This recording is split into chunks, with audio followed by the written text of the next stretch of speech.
Metro दिनांक TV news. आइए देखते हैं आज की खास खबर।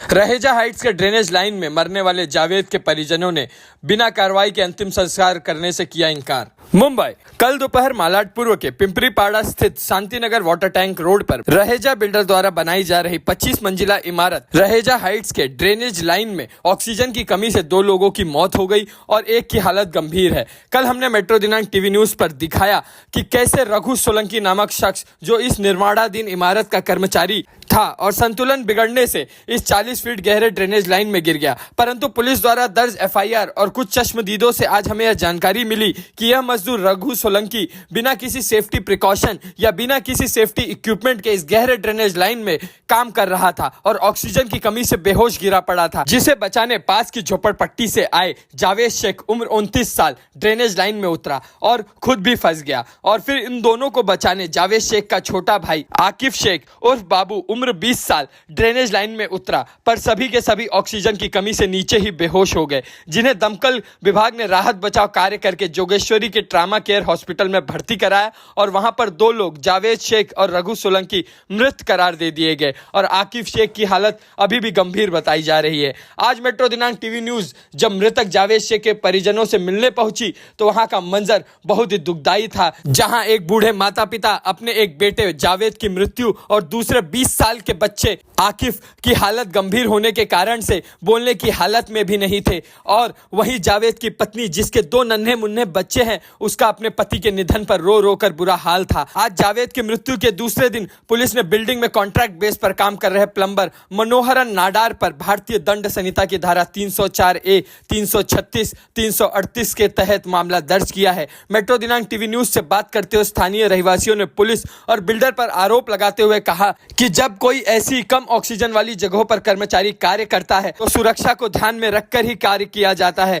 परंतु इस इमारत में सुरक्षा के हर मापदंडों की शुरुआती से ही अवहेलना होते आई है, जिसके कारण आए दिन मजदूर अपनी जान गंवाते हैं। और आज तो उन अनजान मजदूरों को बचाने उतरे हमारे झोपड़पट्टी के लड़के जावेद की भी मृत्यु हो गई, और वो तो केवल इंसानियत के नाते मजदूर की जान बचाने गया था। मेट्रो दिनांक टीवी न्यूज से बात करते हुए मृतक जावेद शेख के पिता 65 वर्ष के मेहंदी हसन शेख ने अपने बेटे जावेद की मृत्यु पर शासन प्रशासन से सख्त कार्रवाई की मांग करते हुए कहा कि हम अपने बेटे जावेद का पार्थिव शरीर दफन करने के लिए तभी अस्पताल से लेंगे जब बिल्डर पर उचित कानूनी कार्रवाई होगी, वरना हम अपने बच्चे का अंतिम संस्कार नहीं करेंगे। बता दें कि स्थानीय रहवासियों ने रहेजा बिल्डर पर यह भी आरोप लगाया कि रहेजा बिल्डर के बड़े रसूख और बड़े राजनेताओं और पुलिस प्रशासन से मिली भगत होने के कारण अपने इस प्रोजेक्ट में सभी कानूनों की धज्जियां उड़ाते हुए रहेजा बिल्डर मजदूरों की लाशों के अंबार पर इमारत खड़ा कर रहा है। और ऐसे तो वोट मांगने आए दिन नेता हमारी गलियों में आ जाते हैं, परंतु आज हमारे झोपड़पट्टी के बच्चे की मृत्यु के बाद भी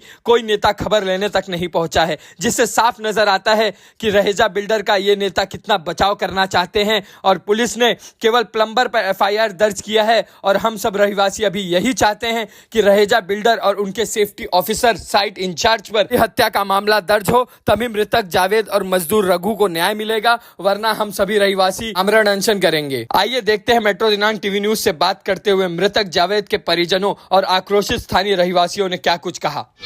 नमस्कार दोस्तों, जिस तरह से मैं आज दूसरा दिन है जो जावेद की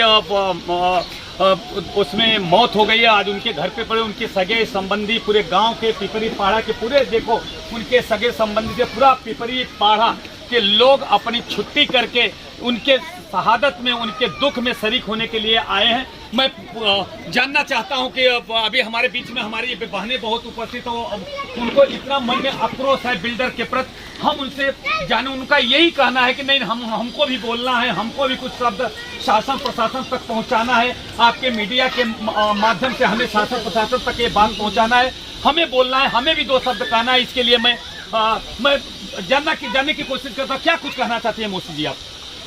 मेरा कहना एक ही है कि आज सब जन है इधर, तो हमारा मतलब नहीं करे, हमारे लड़की का खराबी हो गई है, हमारे लड़की का जिंदगी खराब हो गई है। आज जो बिल्डर जो है, तो बिल्डर ने और पुलिस लोग ने और जो नेता लोग है, तो नेता लोग इधर खड़ा रहना चाहिए था।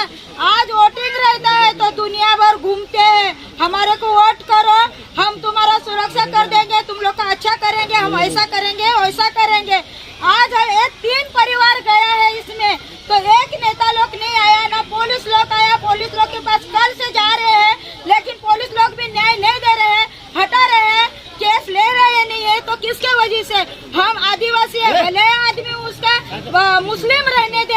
लेकिन लड़की हमारी आदिवासी की है, उसको न्याय मिलना चाहिए। अगर न्याय मिलेंगे नहीं तो हम मोर्चा निकालेंगे, लेकिन ये रहेजा को कौन सा भी बिल्डर रहने दे, हम रास्ते पे उतरेंगे, उसके लिए हम लोग रहेंगे, क्योंकि हम लोग का दादा बाप दादा पर दादा सब हम लोग की 7 पीढ़ी इधर गई है। ये लोग भले ही पीछे आया होएगा, कहाँ से भी आया होएगा, तब उससे शादी किया होएगा, लेकिन लड़की हमारी इधर की है, तो लड़की को न्याय मिलना चाहिए। इतना बोल के नमस्कार। हाँ तो ताई आप क्या कुछ कहना चाहते हैं? मैं भी यही कहना चाहती हूँ कि लड़की को इंसाफ मिलना चाहिए, क्योंकि छोटे छोटे थे वो लोग ने बहुत हालत निकाली थी, पानी का मुसीबत निकाला था बच्ची ने, और उस टाइम में बाप ने भी साथ छोड़ दिया था, फिर भी वो बच्ची कैसे भी करके बढ़ गई, माँ ने बढ़ाया, माँ इधर रहते आगे तो बहुत अच्छा था, लेकिन उसने बढ़ाया, 4 लड़के को बढ़ाया और जिधर उधर शादी करके दिया, लेकिन आज उसका दामाद मौत के मुंह में गया, बेचारी कैसे जिएगी और माँ भी कैसे संभालेगी बेटी को।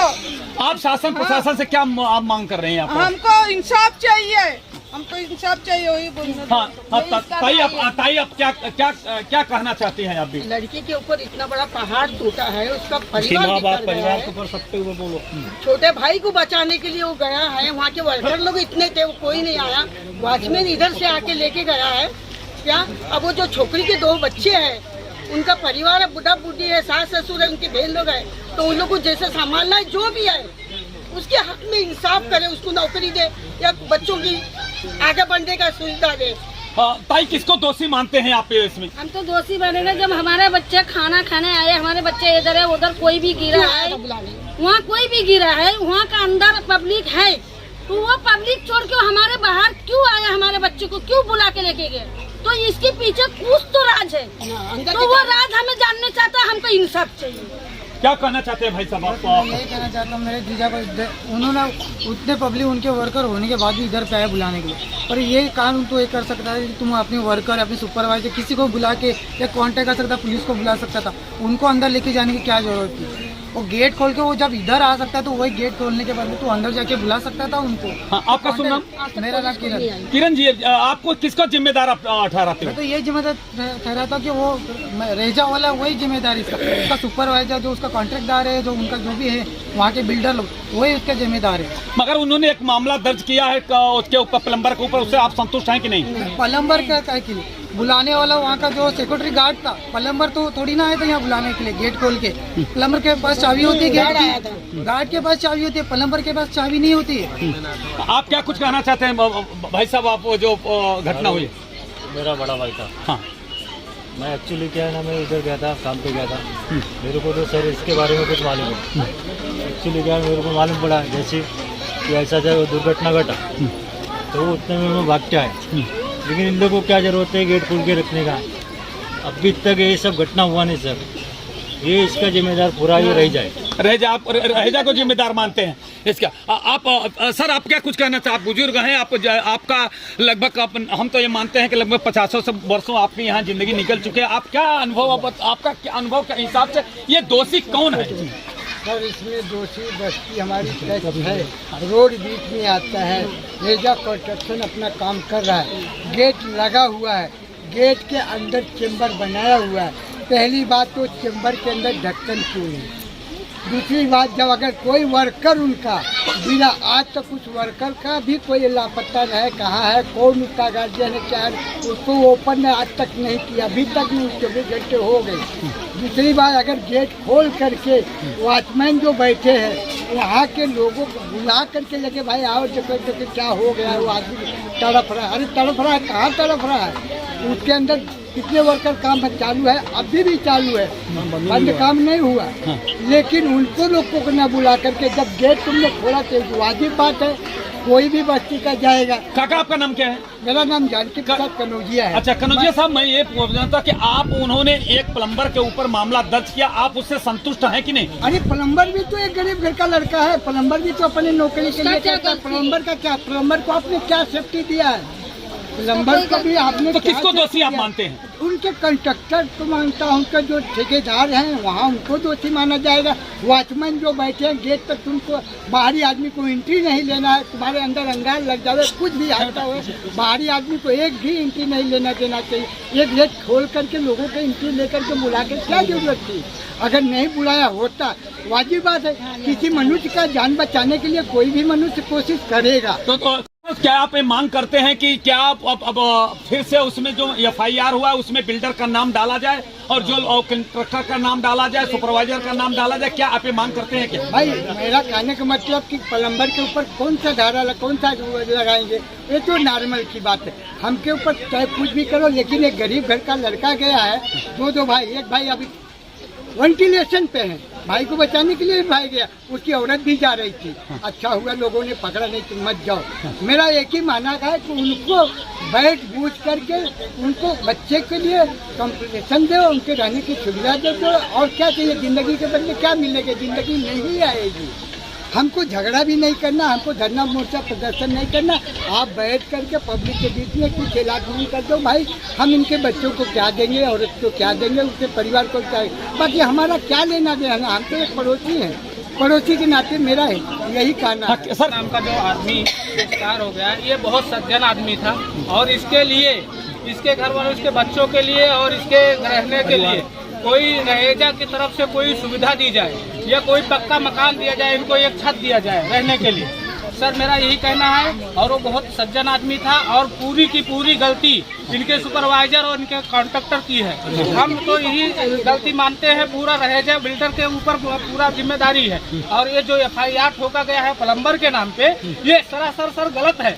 ये FIR सीधा रहेजा बिल्डर और उनके कॉन्ट्रैक्टर और उनके सुपरवाइजर के ऊपर होना चाहिए। मेरा कहना यही है सर। जिस तरह से लोगों ने आज देखिए अपनी पीड़ा सहज करते हुए उन्होंने ये कहा है कि इस पे जो एक प्लम्बर के ऊपर मामला दर्ज किया है वो बहुत ही गलत है, क्योंकि इसका दोषी बिल्डर है, कंट्रक्टर है, सुपरवाइजर है, पूरा सिस्टम है, जो कि उन्होंने आज उनके यहाँ पे काम हो रहा है। न वो सेफ्टी बेल्ट है, न सेफ्टी कैप है, न सेफ्टी जूता है, न कोई उनके पास उनका नहीं, न सेफ्टी वाल के लिए जो जाल लगाई जाती है वो तक नहीं लगाया। इसमें सारा दोष अगर होता है तो आज उसका जिम्मेदार ये है। मैं सर आपसे भी जानने की कोशिश करता हूँ, क्या इसका जिम्मेदार कौन है? सर हमारा तो यही कहना है, हाँ।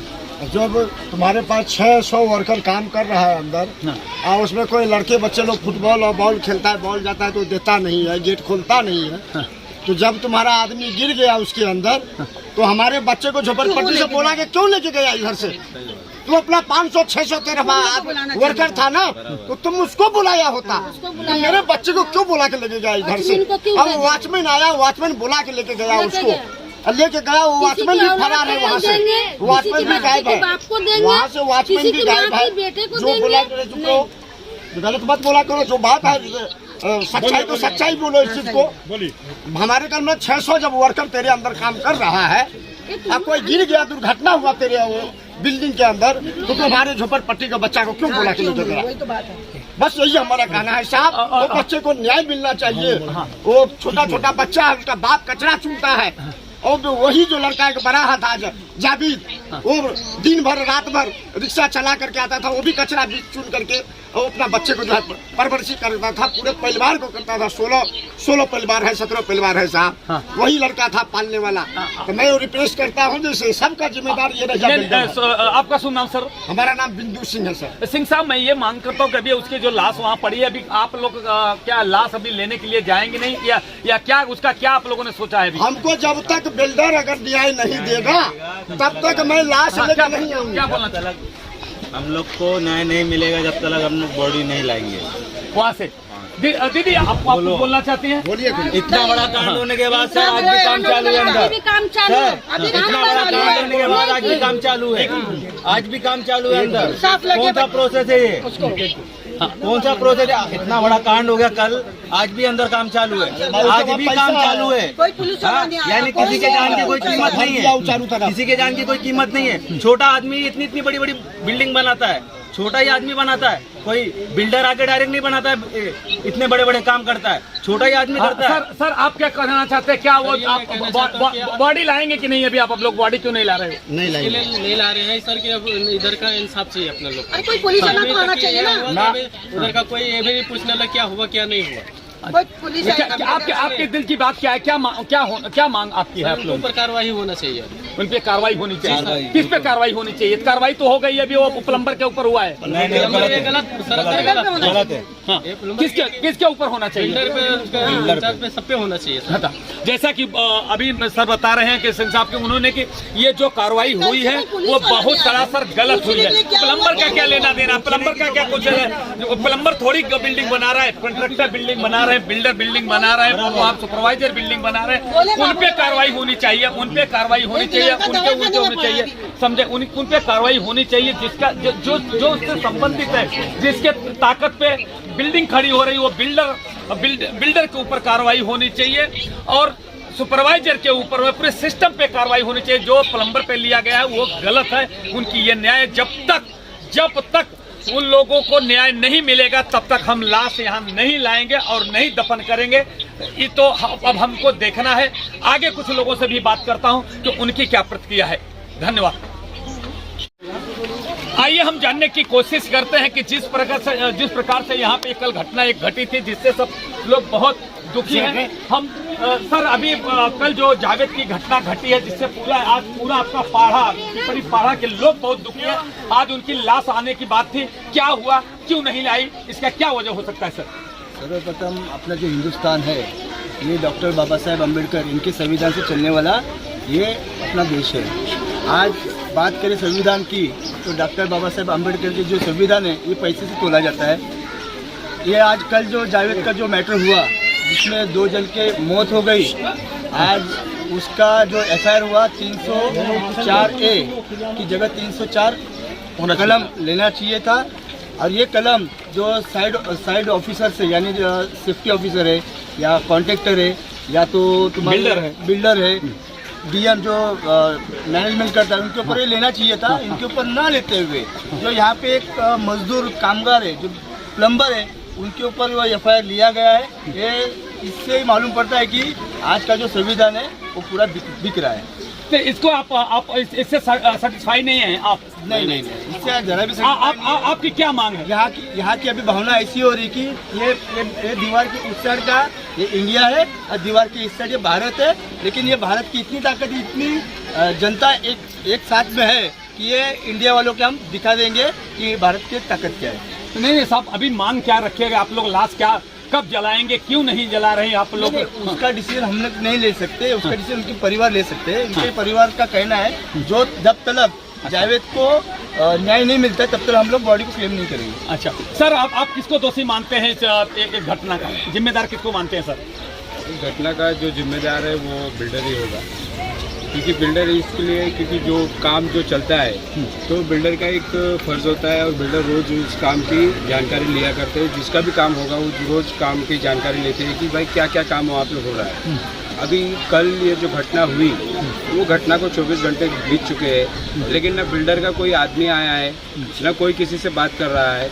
जब अभी यहाँ पे देखने जाए तो जब काम चालू है तो वहाँ पे उन्होंने बड़ा सा गेट लगा के रखा है, उसके अंदर किसी को लिया नहीं जाता है। लेकिन जब ज़रूरत पड़ी तो बिल्डर के कुछ आदमी लोग आते हैं यहाँ पे, जो भाई खाना खाते रहते हैं उनके घर से उनको लेके जाते हैं। अब उनको पता है जो पहले से गरीब मजदूर एक वो उसके अंदर पड़ा हुआ है, उसकी मौत हो चुकी थी शायद, लेकिन वो पता होने के बावजूद भी यहाँ से बस्ती से लोगों को लेके जाते हैं और उसके अंदर उनको निकालने के लिए उतारते हैं। मतलब ये कितना बड़ा, ये देखा जाए तो मतलब तुम नहीं उतर रहे हो। गरीबों की जान सस्ती है क्या? तुम्हारी जान है, बाकी गरीबों की जान नहीं है क्या? अगर जब तुमको जब बचाने का शौक था, तुम ये था तो तुम उतरते, तुम सेफ्टी किट लेके उतरते। बिल्डर ने जो रखा था, या तो फिर बिल्डर ने अपना पैसा बचाने के लिए और गरीबों की जान गंवाने के लिए वो जो सेफ्टी नॉर्म्स होते हैं वो कोई नॉर्म्स पालता नहीं है।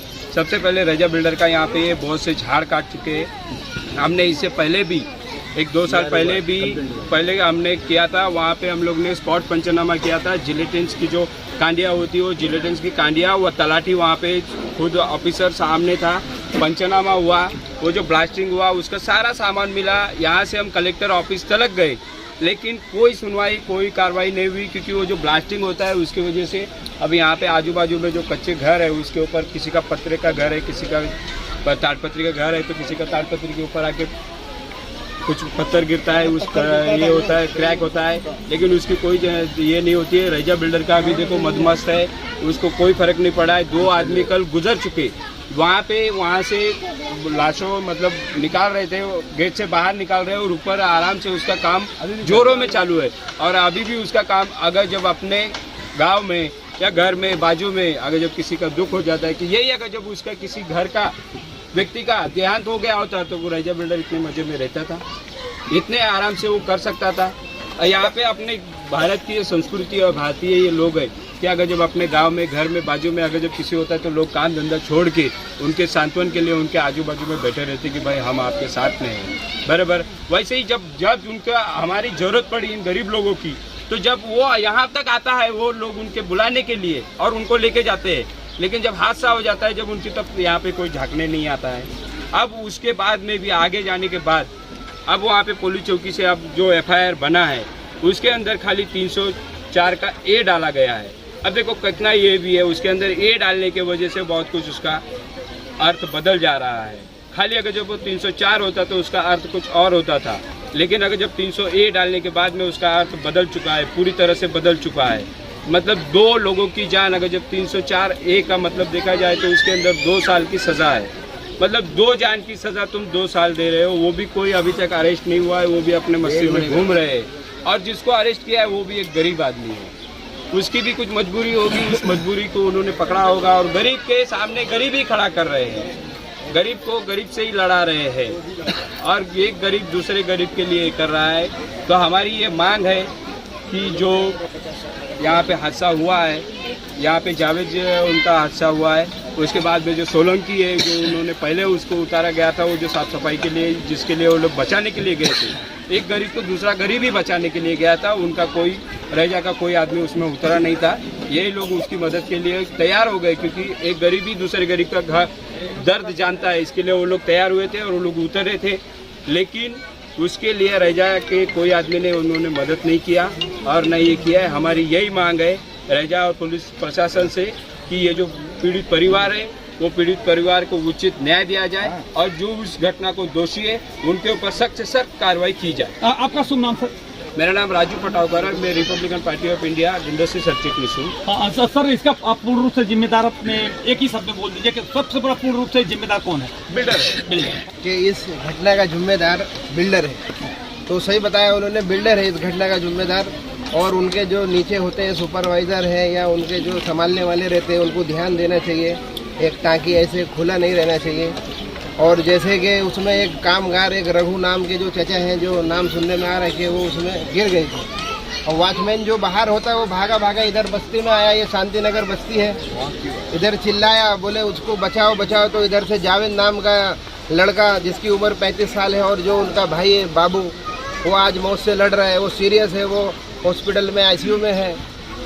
तो अभी जो लाश के बारे में क्या, अभी दूसरा दिन हो गया, अभी आप लोग लाश लाने वाले हैं कि नहीं? क्या सोच रहे हैं इसमें क्या? लाश का देखो डिसीजन ये है। हाँ, क्या बोल रहे हैं आप उनके पिता क्या बोल रहे हो? उसको अन्याय दिला, हाँ, पहले आपको न्याय मिले।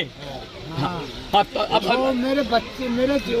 मेरे छोटे छोटे बच्चे लोग कहाँ जाएंगे, किसके सहारे जिएंगे? तो अभी आप लाश नहीं तक जब तक मेरे बच्चे लोग का कुछ क्लियर नहीं करेगा मैं मदद करूंगा भाई। अच्छा, सब कुछ करूंगा जी, तुम्हारा सहारा सब कुछ दूंगा। और बिल्डर की तरफ से जब तक कुछ अन्याय, जब तक मेरे साथ फैसला कुछ नहीं करेगा तब तक बॉडी में उधर से नहीं लाऊंगा।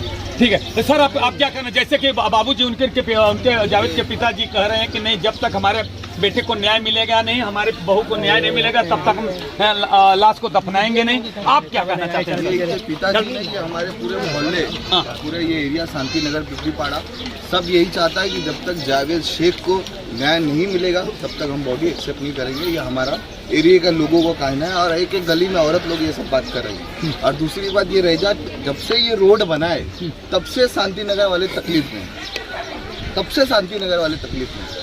एक्सीडेंट से लेके 2:30 बजे तक ट्रामा में हम लोग बैठे, एक्सीडेंट, लड़ना मरना और भी केसेस हो चुका है, आपको तो पता ही होगा, मर्डर से लेके सब कुछ। ये दुर्घटना थी कि पहले बाहर होता था, अब अंदर हो गया है, लेकिन तकलीफ में तो हमेशा शांति नगर वाले ही रहते थे। और हमें यही मांग है कि रहीजा कुछ ना कुछ करे इस विषय पे, रहीजा जावेद शेख को न्याय दे, और कुछ मांग नहीं है। आपका शुभ नाम सर? आसिफ खान। खान साहब, क्या मांग, मतलब क्या दे, नौकरी दे, पैसा दे, क्या आपकी क्या मांग है, ये बोलिए।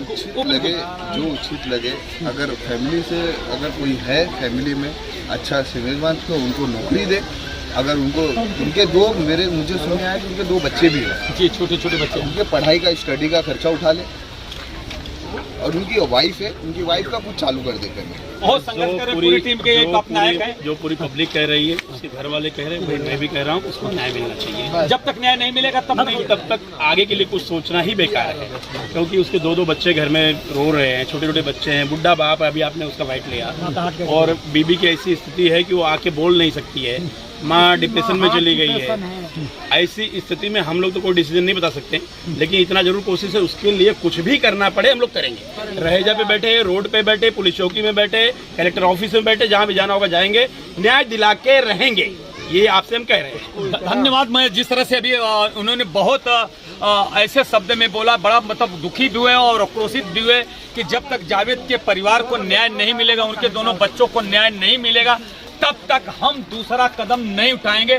क्योंकि उनके पिताजी भी नेतृत्व कर रहे हैं, उनके साथ में पूरा गांव है। अभी उन्होंने एक ही बताया, जैसे कि हमारे युवक ने कहा कि वो केवल जावेद का सवाल नहीं, जावेद के पिता का सवाल नहीं, पूरा पिपरी पाड़ा के लोगों का सवाल है। ये जितनी ये पूरी जनता, माँ बहन बेटी जहाँ यहाँ पे खड़ी है, सब लोग जावेद के परिवार के साथ में दुखी है, और दुखी होने के वजह से सब अपना काम धंधा छोड़ करके आज उनके साथ में, उनके दुख में सहभागी होने के लिए अगर 12 घंटे के अंदर रहेजा या एमडी चांदे या कोई साइट सुपरवाइजर या जिम्मेदार पर्सन इसकी रिस्पॉन्सिबिलिटी नहीं लेता है, इसका खामियाजा उनको भुगतना पड़ेगा।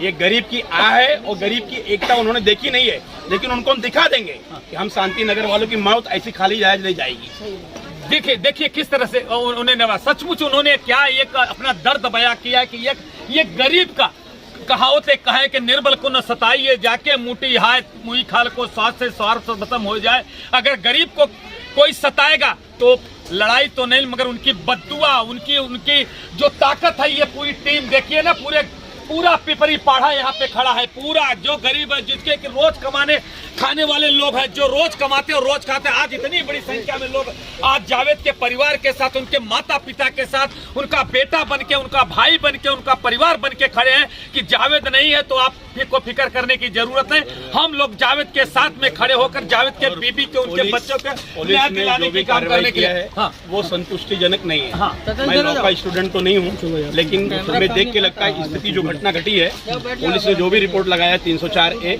ये उसके लायक नहीं है। 304 के लायक था, लेकिन पुलिस ने इसमें जो भी किया, रोल निभाया है, वो आप सब भी देख रहे हो, मीडिया कर्मी देख रहे हैं, लोग देख रहे हैं। सर, आपका धर्मेंद्र सिंह। हाँ, मेरा नाम धर्मेंद्र सिंह, मैं यहीं पे रहता हूँ, ये मेरा नेबर है, ये पूरा गांव हमारा है, हम लोग यहाँ 30 सालों से रह रहे हैं। देखिए धर्मेंद्र सिंह ने उन्होंने जोश भरे शब्दों में कहा है कि नहीं, मैं जो पुलिस प्रशासन ने जो कार्रवाई की, अगर 304 लगाया था तो भी हम एक संतोष कर सकते थे, मगर 304A लगाया जिससे वो हम संतुष्ट नहीं है। हम पुलिस प्रशासन से मांग करते हैं कि उसको कॉलम को चेंज किया जाए, कॉलम को बढ़ाया जाए, और जो एक प्लम्बर पे मामला दर्ज हुआ है वो सही है? नहीं, कतई नहीं, वो इसके ऊपर दर्ज होना चाहिए, बिल्डर के ऊपर होना चाहिए।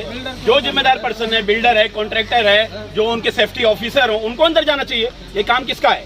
सेफ्टी ऑफिसर कंपनी हायर करती है। तुम 11 बिल्डर सेफ्टी ऑफिसर नहीं है। इतना बड़ा प्रपोजल, कितना बड़ा धोखाधड़ी कर रहे हो आप? इतना बड़ा धोखाधड़ी कि किसी तुम्हारे ही आदमी के साथ हो जाए तो तुम्हारा सेफ्टी ऑफिसर कहाँ है? ये काम एमडी के ऊपर जाना चाहिए, FIR एमडी के ऊपर होनी चाहिए, बिल्डर के ऊपर होनी चाहिए, उनके जिम्मेदार पर्सन के ऊपर होनी चाहिए, जो सेफ्टी ऑफिसर उसके ऊपर होना चाहिए। ये गरीब मजदूर, लाइजनर और ये प्लम्बर, ये कॉन्ट्रैक्टर, छोटे मोटे जो काम करने वाले, उनको आगे खड़ा करके उनकी मजदूरी दे के FIR उनके ऊपर करा दिए। वो भी हमारी तरह गरीब है, क्या होगा? कुछ नहीं होगा। हमको पता है 304A में होगा क्या, हम जानते हैं, इसलिए हम संघर्ष कर रहे हैं। हमारी डिमांड है कि पुलिस इसमें अपने कलम में, अपनी कार्रवाई में चेंजेस लाए और 304 के तहत कार्रवाई करे। फिर हमको संतुष्टि मिलेगी। जिस तरह से अभी उनका मांग है, उनका कहना है कि हमको 304 कलम में चेंज किया जाए और FIR जो प्लम्बर के ऊपर हुआ है वो बिल्डर के ऊपर किया जाए, उसके कंट्रक्टर के ऊपर किया जाए, पूरे सिस्टम के ऊपर किया जाए, जो सिस्टम उसमें लागू हो तो उनके ऊपर किया जाए। हम उसको मान्य करेंगे, मगर अगर उसमें चेंजिंग नहीं करेंगे तो हम कतई मांग नहीं करने वाले हैं। हम इसकी लड़ाई चाहे कुछ भी उसको लिए करना पड़े, ये पूरा गांव, ये पूरा पिपरी पाड़ा के लोग सब जावेद के माता पिता के और परिवार के साथ में उनको न्याय दिलाने के लिए, उनके बीबी और बच्चे जो छोटे नन्हे मुन्ने बच्चे हैं, अभी उनकी उम्र 33-34 बरस है, ऐसे परिवार को जीवन यापन करने के लिए आप उनके साथ में ये पूरा परिवार खड़ा, पूरा पिपरी पाड़ा का परिवार खड़ा, ऐसा इन लोगों का कहना है। आइए हम चलते हैं और लोगों से कौन क्या कुछ कहता है। जावेद के घर में घुसे हैं, किस तरह से देखो एक काय का एक तालपत्री है, तालपत्री से लगा कि किस तरह से अपना जीवन ये लोग यापन करते हैं। आप आज जिस तरह से आज जावेद अपना पूरा परिवार लेकर के इस झोपड़ी में रहता था, अपने परिवार का जीवन यापन करता था, आज ये कितनी बड़ी विडंबना है, कितना बड़ी दुख का पहाड़ आज उनके परिवार के ऊपर गिरा। आज उनकी धर्मपत्नी से हम लोग मिलने के लिए जा रहे हैं, मगर किस आज इतनी हिम्मत नहीं हो पा रही कि उनकी पत्नी से कैसे हम सवाल करेंगे, कैसे वो जवाब देंगे। ये कड़ी ईश्वर की कितनी बड़ी विडंबना है, जिस तरह से कि आज रहेजा बिल्डर के लापरवाही की वजह से आज उनके पति का स्वर्गवास हुआ है। ऐसा हम जानने का हम ज्यादा सवाल नहीं करेंगे, क्योंकि जानता हूं कि ये दुख की घड़ी है। मैं कैसे सवाल करूंगा, कैसे वो जवाब मेरी बहन देगी। मैं दीदी, मैं क्या कुछ कहना चाहते हैं आप? आज जो आपके पति की इस तरह से दुर्घटना मौत हुई, क्या होते हैं, क्या मांग करना है?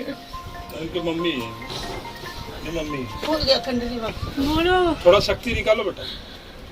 मेरे को मांग ये चाहिए कि मेरे पति का ऐसा हुआ है ना, मेरे को इंसाफ चाहिए बस। मेरे को मेरे पति ठीक है, आज दुखी है। हम वो सवाल करने मेरी हिम्मत नहीं हो पा रही है कि किस तरह से मैं उससे सवाल करूं, किस तरह से वो जवाब देगी। बस उसकी यही कहना है कि मैं सरकार से और शासन प्रशासन से मैं न्याय की गुहार लगा रहा हूं, मुझे न्याय मिलना चाहिए। माता जी, क्या कुछ कहना चाहिए? जिस तरह से हमारे इंसाफ चाहिए, जब तक मेरे इंसाफ नहीं मिलेगा मैं अपने बच्चे की बॉडी नहीं लाऊंगी। मुझे इंसाफ चाहिए, इस बच्चे लोग का सहारा चाहिए मेरे को। हाँ, 2 बच्चे उसके बूढ़े माँ बाप ऐसा ससुर है कि उन लोग अपना परिवार चला सकते हैं, वो अपनी जिंदगी काट सकती, उन लोग का कोई सहारा नहीं है। चला गया, मेरा सहारा चला गया। मैं हार्ट पेशेंट हूँ, इनका भी सहारे के पीछे कुछ नहीं, हार्ट पेशेंट है।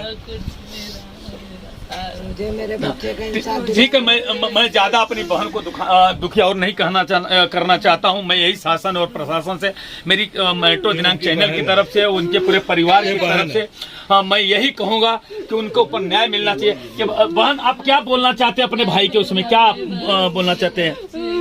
क्या बोल भाई का मर्डर किए सब, उसको खुद अपने परिवार बुला के लेके जाके। आज देखो कितनी बड़ी दुर्भाग्य है कि आज वो भाई दूसरे के लिए अपनी जान पे नहीं। हाँ, कुछ बोलना चाहती है मम्मी जी? दूसरे के लिए नहीं दिया था, अपना भाई का जान दे के जान बचाया है। बच्चे को वो वॉचमैन क्यों बुलाया वहाँ मेरे घर पे आके बच्चों को लेके गए, घर पे से लेके गए बच्चों को। लोग मैच खेल रहे थे, मैच खेलते वॉचमैन आके बुला के लेके गया। अब उधर काम चालू है तो तुम्हारा लुकआउट होता है कि तुम लोग देखो, बाहर का आदमी बुला के तुम्हारा कोई बाहर से क्यों लेके गए? उसने मेरे देवर को बुला के लेके गया, बोला कि उसको निकालो। वो बेचारा गया, उसके पीछे पीछे मेरा पति भी चला गया। अपने भाई को बचाना। देखिए आज का जैसा देखिए आज कितनी बड़ी दुख का पहाड़ हमारी बहन के ऊपर गिरा है। जो उनकी माता जी हैं, मौसी हैं, सभी बहन बैठी हैं, सभी आज इस संकट के घड़ी में आज हैं। आज इतना भाई देखिए क्या है, देखिए ये कैसे अपना परिवार के लोग रहते हैं, कैसे उनके, ये देखिए एक छोटा सा बच्चा है, ये छोटे से बच्चे हैं, ये देखिए। अब ये इनकी शिक्षा दीक्षा, इनकी पढ़ाई और लिखाई किसके सहारे चलेगा, समझे नहीं? आज देखिए अभी ये बच्चा, ये नन्ना, आज ये बच्चे इतने छोटे हैं कि कल उनको ये भी नहीं याद रहेगा कि मेरे पिताजी कौन है, अब्बा हमारे कहाँ गए, किस हालत। कल आज इनको इतनी बड़ा संघर्ष करके इनको पालना पोषना, इनको शिक्षा देना, उनको उचित स्थान पे पहुंचाना, इनको न, इनके लिए तो बहुत बड़ा एक पहाड़ की तरह हमारी बहन के ऊपर एक संकट आया है। मैं ईश्वर से प्रार्थना करूंगा कि जल्दी से जल्दी हमारी बहन को न्याय मिले और उनको न्याय मिले और न्याय ताकि सास ससुर को संभाल सकते। हाँ, ताकि उसको हिम्मत दे भगवान से, यही मैं कहूंगा। अब्बू क्या आप कहना चाहते हैं आपका बेटा को? हाँ बोलो, वॉचमैन क्यों बुलाया उन लोग को बचाने के लिए? और भी जन थे, उसको क्यों किसी को नहीं बुलाया? मेरे भाई को अकेले बुला के क्यों नहीं दिया? 600 आदमी काम करते हैं, बिल्डिंग में आदमी थे, वॉचमैन उन लोग को नहीं बुला सकता था? उसमें वो गिरा, को क्यों बुलाया बचाने के लिए? उसको जो आदमी पहले गिरा था उसको बचाने के लिए वॉचमैन क्यों बुलाया इधर से आदमी? उसने किसी को नहीं बुलाया, सिर्फ बाबू को आके घर पे बुला के लेके गया वहाँ। इतनी तो आप क्या चाहते हैं शासन प्रशासन से? आप क्या मांग करना चाहते हैं अब्बू? क्या मैं मांग करी रे बाबा? हमको मदद चाहिए, इन बच्चे लोग का रोजी रोटी चलना चाहिए, हमको कुछ इंसाफ करो। हमारा हम बुढ़ी बुढ़ा का कोई मदद हो, मेरा बच्चा छोटा है, मदद देगा वो, मदद देगा। सीरियस है, आईसीयू में मदद देगा। हमारा कोई मदद करने वाला नहीं है, हम लोग के छोटे छोटे बच्चे कौन। आप लोग क्या मांग कर रहे हैं सरकार से या शासन प्रशासन से? क्या मांग? सरकारी कोई नौकरी मिल जाए, अपने बच्चों को अपने परिवार को पाल सकती है, देख सकती है बिल्डर की तरफ से। हाँ, और क्या कर सकती है बेटी? आप लोग क्या कहना चाहती हो? आप लोग भी वही कहना चाहते हैं, इंसाफ मिले। परेशानी कोई आगे पीछे है नहीं, जो घर का बड़ा लड़का था हाँ वही चला गया। कौन देखने को मदद मिलनी चाहिए, बस बिल्डर के तरफ से मदद मिलनी चाहिए। इनके बच्चे का भविष्य, दो बच्चे कैसे पढ़े लिखेंगे, कौन पढ़ाएगा? ये छोटे बच्चे हैं, सोचिए ये देखिए, ये नन्हा सा बच्चा ये आज एक अपने बीच में है। देखिए ये छोटा सा नन्हा बच्चा है, देखिए एक बच्चा ये है, एक दूसरा बच्चा हमारे ये देखिए ये सामने ये छोटे से बच्चे जावेद के हैं। आज ये किस तरह से ये बच्चे की पढ़ाई होगी, कैसे लिखाई हुई निकाल, कैसा जो पूरा जीवन कैसे किस तरह से निकालना मुश्किल होगा, संघर्ष बहुत करना, इनका परिवार कैसे चलेगा, ये सबको बहुत गंभीरता से लेते हुए मैं शासन और प्रशासन से मांग करूंगा कि इस पे सख्त से सख्त कानूनी कार्रवाई बिल्डर पे हो और इन्हें न्याय दिया जाए। जैसे कि इनके परिवार के लोग बोल रहे, देखिए किस हालत में रहते हैं, देखिए चतुर्थ श्रेणी के लोग हैं। देखिए किस तरह से वो ये किचन है, किस तरह से वो लोग किचन में देखो कैसे अपना परिवार चलाते हैं, किस तरह से देखिए संघर्षी जीवन। ये किचन है जो खड़ा होने का जगह नहीं, उसके बावजूद भी दिखता है ये अपना जीवन कितना संघर्षी ये लोग निकालते हैं। और ऐसे संकट के मगर फिर भी मैं जावेद को नतमस्तक करता हूँ कि उसने अपनी नैतिकता, उसने अपना साहस दिखाते हुए दूसरे के अपने जान का परवाह न करते हुए उस 55 वर्षीय जो बुजुर्ग थे और उसके साथ अपने भाई की भी जान बचाने की कोशिश की। उसके बाद में अंततः अपने उन्हें जान गंवाना पड़ा। जान पे झूल रहा है छोटा भाई। अब आज देखिए, आज जो तो बाबू है आज वो अपनी जिंदगी और मौत के बीच जूझ रहा है। आज उसके आज स्थिति ऐसी है कि वेंटिलेटर पे है और दूसरा है कि घर में एक भाई नहीं है। आज ये स्थिति है। आज ये माता पिता इस परिवार पे क्या गुजर रहा है ये आप लोग गंभीरता से सोच सकते हैं। देखिए कि छोटे छोटे घर हैं, कैसे एक तालपत्री लगा के किस तरह से अपने परिवार के अपने जीवन कैसे लोग निकालते हैं, कैसे रहते हैं। न पानी की व्यवस्था है, न लाइट की व्यवस्था है, न किसी की व्यवस्था है। देखिए ये छोटे छोटे से घर में इनका दिल कितना बड़ा साहस है, इनमें इतनी साहस थी, इतनी साहस की वजह से तो ही उनको जान बचाने के लिए जाते हैं और अंततः अपनी जान गंवा करके उनको वापस आना पड़ता है। जैसा कि आपको बताना चाहता हूँ कि ये जो कल घटना घटी है पूरे क्षेत्र में हड़कंप मच गया है। रघु का पहले वहां पे गिरता है जो 55 वर्ष की वर्ष का व्यक्ति रहता है और उसको बचाने के लिए जावेद और बाबू दोनों भाई कूदते हैं। अंततः उनको अपनी जान गंवानी पड़ती है। किस स्थिति से आज ये मातम छाया हुआ है, मैं यही कहूंगा कि शासन और प्रशासन इस तरफ से पूरी टीम की तरफ से, पूरा पिपरी पाड़ा के रहवासियों की तरफ से, यहाँ के लोगों की तरफ से मैं उनको धन्यवाद देता हूँ कि ये लोग आज इतनी बड़ी संघर्ष करके अपना छुट्टी कर करके आज न्याय दिलाने के लिए इस परिवार के लिए खड़े हैं। इसके लिए मैं उनको धन्यवाद देना चाहूँगा।